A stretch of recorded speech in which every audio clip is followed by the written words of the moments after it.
Am lucrat cu John Williams, telefonic într-adevăr, dar el din Los Angeles și cu probele de presaj.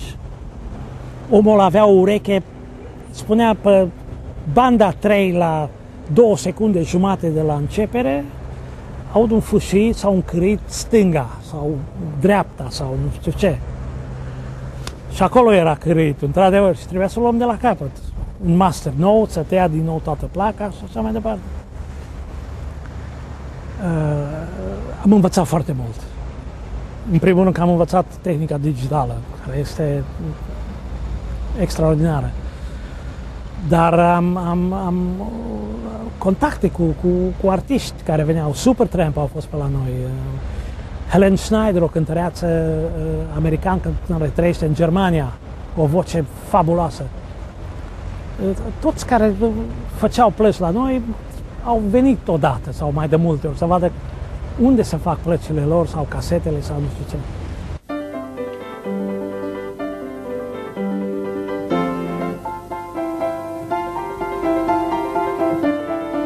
Deloc din Arad, Călin Ungureanu, fostul chitarist al grupului Carusel, are deopotrivă amintiri alb, negru și color. Cele mai vechi se leagă de ultimii ani 60 ai studenției, când a făcut parte din generația chitarelor electrice bucureștene. Așadar, încă o poveste cu cântec legată de nașterea grupului Coral, în care a cântat alături de colegul Adrian Ivanițchi. Nu cântam nimic original la ora aia. Erau mai ales cover-uri și... ce pot să zic... Olimpic 64 ne uita, erau niște legende la ora aia, Sideral la fel. Și noi cu Coralul, așa încet, încet, am reușit să, măcar să facem un vat pentru cei care au venit după noi, Dan Leca și așa mai departe. Speranța mă trăiește zi de zi, adorm în poate raze agilii, la umbra pomilor mă odihnesc, râurile se te-am potolesc, hoinăresc, hoinăresc, hoinăresc, noi nu se întâlnesc. Adună în cale zâmbete și flori, adună în mine tainice comori, adun din universul infinit. Nu doar cu trupa arhitecturii a cântat Călin, ci și cu Sideral. Din păcate, momentul a coincis cu absolvirea Institutului Staco și obligativitatea de a se prezenta la postul repartizat în Arad, în 1967. Iar acolo nu putea sta departe de scenă, intrând în trupa locală Carusel. După aia, la Arad fiind, eu lucram deja la proiectări acolo, la Arad fiind, am făcut cunoștință cu, îi cunoșteam din auzită, dar am făcut cunoștință într-o seară la un club cu Caruselul, sau ce era Carusel atunci. Și am cântat vreo 2 piese care le cântam și la București cu Coralul, Long Tall Sally, în versiunea Beatles și încă ceva. Și s-a legat. Ne-am potrivit. Și am început repetițiile și am făcut o trupă împreună. De cazul a fost că în 68, în februarie, am fost la armată. Și fiind în armată, am fost în armată.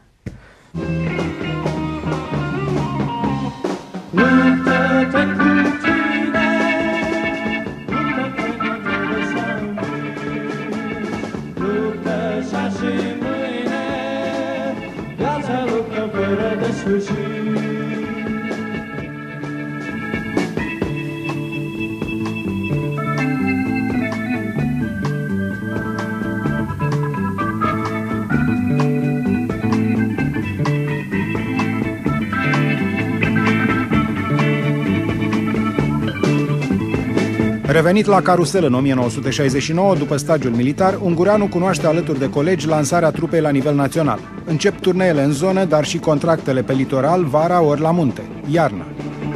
La Arad, Caruselul a avut totdeauna un stat privilegiat.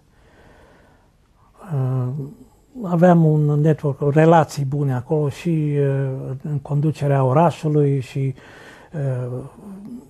aveam un club frumos unde cântam în fiecare sfârșit de săptămână, unde aveam instrumentele, puteam repeta, Clubul CFR se numea. Și cântam și foarte mult la hidrotehnică, sub tribunalul actual. Niște catacombe acolo.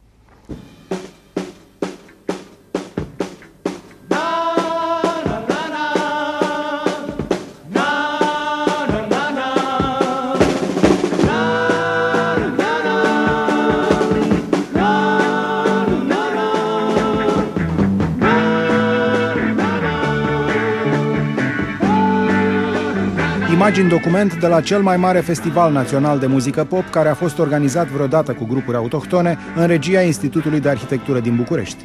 La Sala Palatului, în mai 71, Carusel s-a numărat printre protagoniști. Au mai fost însă și alte arene importante pentru concertele arădenilor. În anumite ocazii, concerte la Sala Palatului Cultural din Arad, care e o sală unde se dau concerte de muzică clasică, tot felul de concerte. O sală foarte faină. Și țin minte că unul dintre concertele astea a fost un concert dublu, care am ținut împreună cu Phoenixii.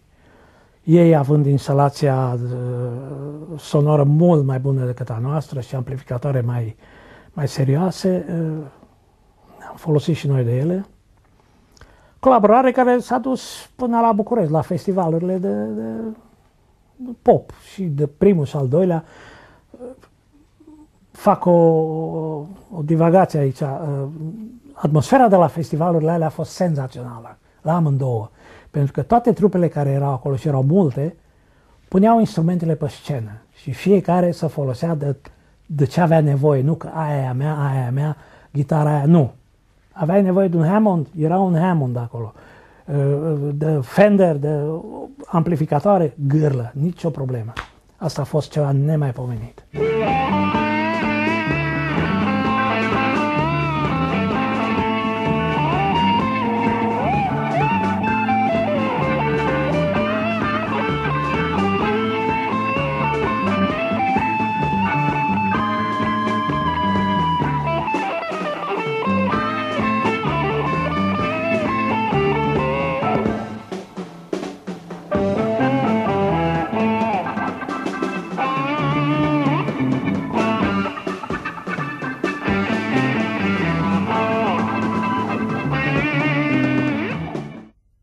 La mare, la terasa Tomic, de exemplu, unde cântam, o terasă pe care într-o zi obișnuită puteau să șadă la masă 400 de oameni. Serile, la sfârșitul săptămânii, veneau 1500-2000 de persoane să danseze și veneau cu regularitate tot timpul. Asta i-a făcut pe șefii de la Tomic să ne cheme an cu an, an după an, să venim înapoi, pentru că aduceam public. Fani aveam absolut sigur în Arad, foarte mulți, și care veneau după noi, și la București, și la mare, dar asta cred că era un fenomen absolut normal în anii ăia. Pentru că la televizor nu puteai să vezi trupe, în afară de trupele românești sincron și orchestra radiodifuziunii și așa mai departe, sau ceva mexican, Trio Los Paraguayos și așa mai departe. Dar când au început trupele românești să apară, Olimpic și Sideral și Cromatic și așa mai departe, a fost ca și când s-ar fi dărâmat un dig. Au venit apele mari și publicul venea la muzica noastră. Noastră între ghilimele, că toate trupele. La Arad era full tot timpul.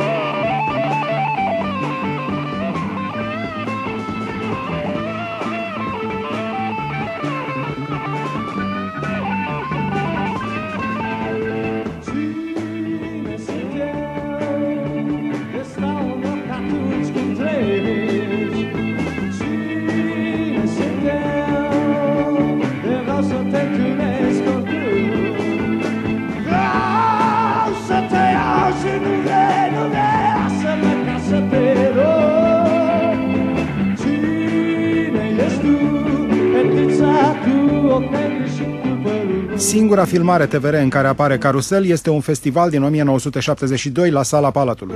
Curând, Călin avea să o cunoască pe viitoarea sa soție la Poiana Brașov, acolo unde aceasta era ghid pentru grupurile de turiști olandezi.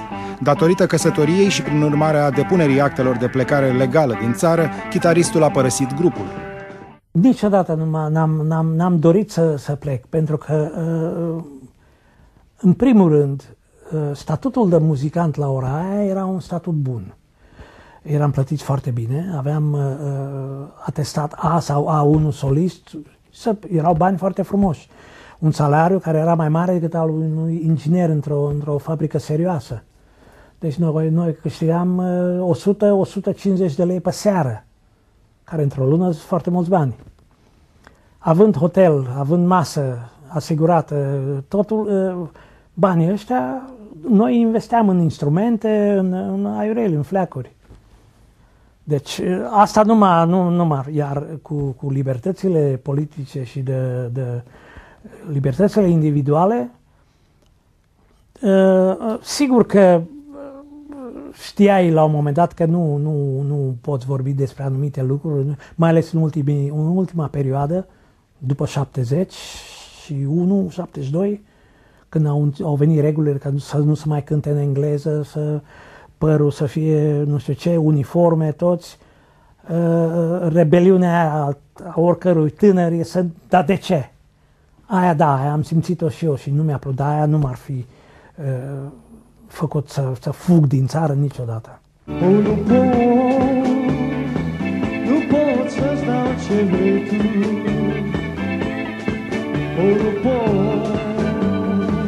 Nu pot să te am în gând.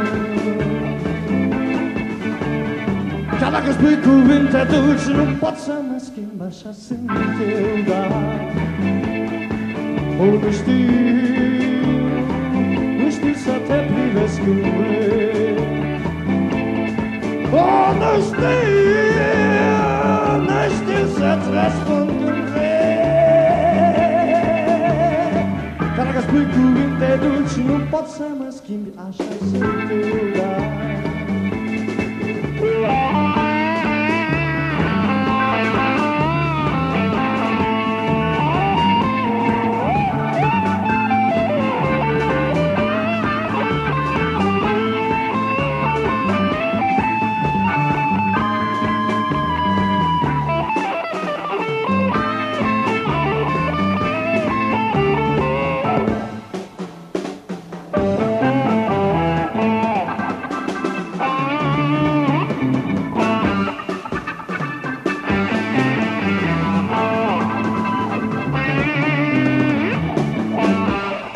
Până la plecarea efectivă din România, care s-a petrecut în decembrie 73, un an și jumătate Călin a continuat să cânte în diverse conjuncturi. De precizat că hotărârea părăsirii țării a plecat de la viitoarea sa soție, care s-a grăbit să cumpere verighete. După terminarea liceului, n-am mai avut nicio legătură cu politica. Pentru că carnetul ăla de UTC, la un moment dat, e pe aici pe undeva, îl completam singur. Cotizația aia de 50 de bani sau cât era. Nu. Politic nu am avut niciodată și așa am fost crescut în casă, să nu comentăm. Pentru că tata, înainte de război, a fost național-țărănist.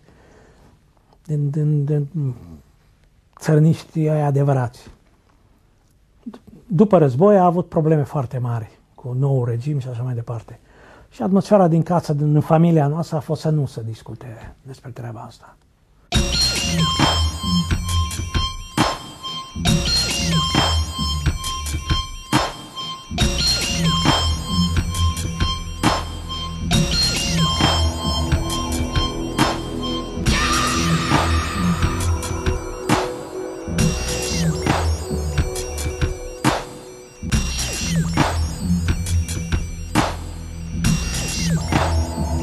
Haarlem este un oraș nu foarte mare, dar cu siguranță pitoresc, pe drumul de la Amsterdam la Haga. Aici este stabilit Călin Ungureanu de decenii, nu întâmplător. Angajat la CBS, apoi Sony, el s-a ocupat mult timp de controlul de calitate al discurilor. La început cele de vinil, apoi compact discuri digitale. Schimbarea de paradigmă din industria înregistrărilor audio, apoi și video, este la rândul ei o poveste cu cântec. Când am intrat în tehnicile digitale, acolo trebuie să uiți tot ce ai știut și să o iei de bună. Știi? Ce citești, aia e adevărat, că nu mai ai cum să o demonstrezi. Auzi un tic digital, nu-l mai găsești niciodată înapoi, pe același loc. Îl găsești altundeva. În fine. Iar la secția asta de masterizare a casetelor au trecut prin mâna mea Journey, Michael Jackson, Santana, tot ce a făcut Santana, Willie Nelson, Rolling Stones. Noi făceam viniluri și casete audio și pentru alte firme. Rod Stewart sau The Eagles, Kate Bush, Pink Floyd. Făceam discurile colorate ale Pink Floyd-ului. S-au făcut la noi, s-au presat acolo unde e turnul ăla de televiziune, acolo și fabricile. Este Ikea acum. Dacă l-ai văzut în tren, când te duci înapoi la Amsterdam, se vezi în stânga Ikea mare. Acolo a fost Sony.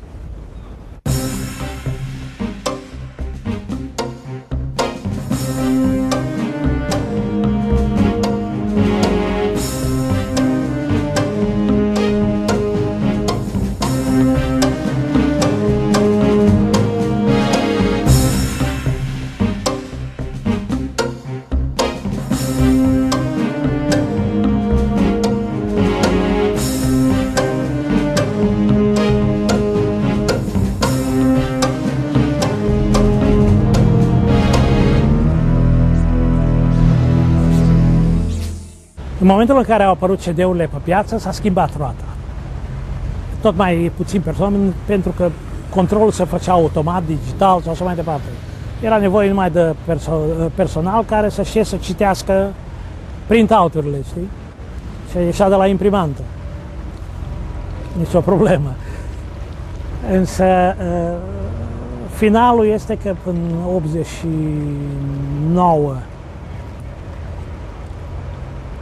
când am trecut la masterizare, deci din 89 până în 2005, am trecut la alt departament, computerizat complet, la care făceam copii digitale pentru toată lumea, export. Pe DVD, pe CD, pe Betamax, pe orice format aveau ei nevoie, noi aveam copia gata. Și prin internet se transmiteau etichetele, textele, layout-urile de la huse, tot digitalizat și mergea de la noi acolo.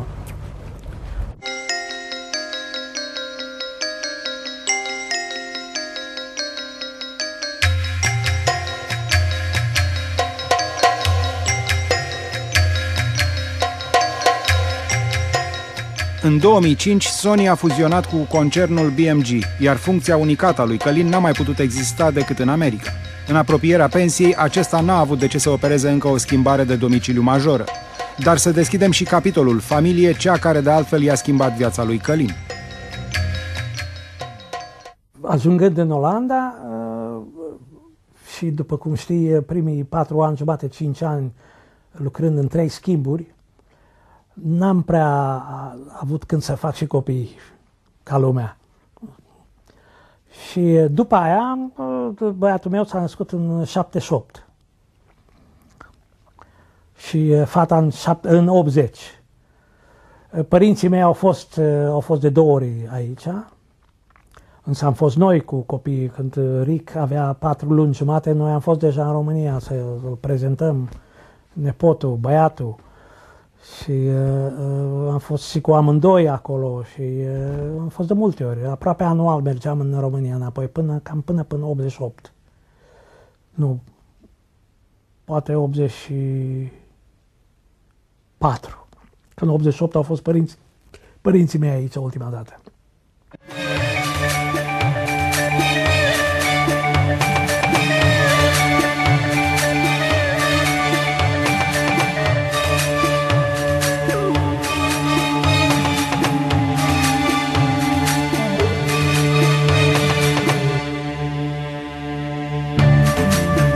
Apartamentul în care locuiește Călin împreună cu soția este o expoziție de muzică, nu în ultimul rând de machete de avioane și mașini. Și-a păstrat câteva instrumente în amintirea tinereții, dar în primul rând a rămas la curent cu industria discografică, colecționând mii de discuri audio și video. Soția mea o cheamă Kitty și ea lucrează, este profesor de not, aș putea zice. Lucrează pentru o organizație particulară care are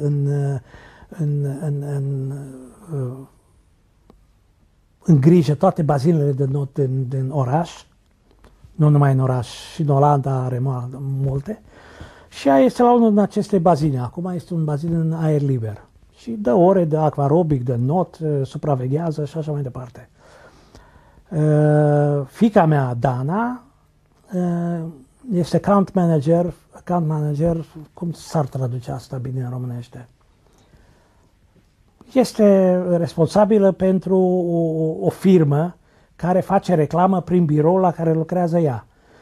Sarcina ei este să coordoneze filmări, afișe cu clientul împreună și cu firma, ca toate, în momentul în care campania de reclamă pornește, totul să fie pus la punct și să funcționeze ca lumea. Asta face ea. Iar Rick este șofer, aș putea să spun că e șofer pe tiruri, este liber profesionist, care întâmplător are carnetul mare de șofaj. El, făcând muzică, s-a folosit de ocazia cu șoferitul să lucreze pentru o firmă care pune scene, iluminări, amplificări și așa mai departe.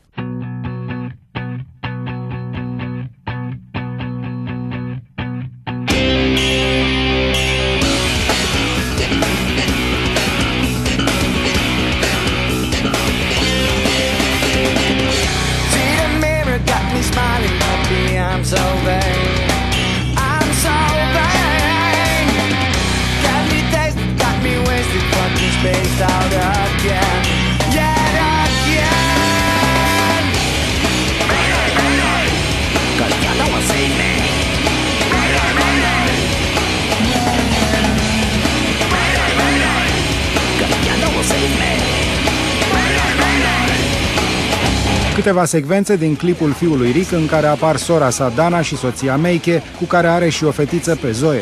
Grupul său rock Cheesy a avut o evoluție spectaculoasă pentru condiția de amatori a membrilor. Formația lui se numește Cheesy, s-au numit Cheesy Victims cândva, era prea lung numele, și au rămas la Cheesy, care e un nume curios. Trupa a câștigat un concurs de pop, de rock în orașul Harlem. Era premiul întâi, ei luând locul întâi. Premiul întâi consta în 2 zile de înregistrare într-un studio profesionist cu un producător profesionist. Și studioul ăsta a fost în Belgia, Galaxy Studios, de la Bruxelles, iar CD-ul care l-au scos pe piață până la urmă a fost mixat la Abbey Road. Și sună foarte bine, însă genul de muzică este între System of a Down, Korn și așa mai departe. Greu. Mie îmi place. Călin Ungureanu păstrează strânsă relația cu România, în special cu orașul natal Arad. În fiecare vară el se întoarce la prieteni și foștii colegi de scenă cu lunile. Virgil Iuga, claviatoristul de la Carusel, continuă să cânte în timpul liber, alături de fiica sa Diana, uneori împreună cu trupa Pacifica.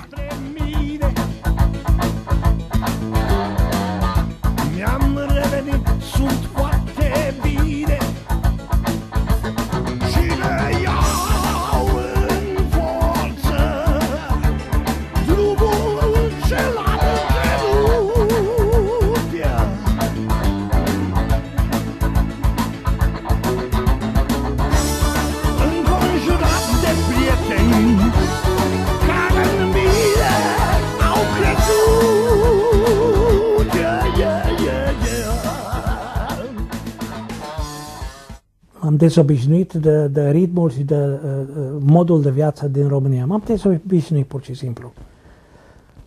Pentru că aici, după cum ai observat, am de toate și lucrurile funcționează fiu obligat să mă gândesc, da, oare mâine pe cine trebuie să sun ca să am, etc., etc. Nu.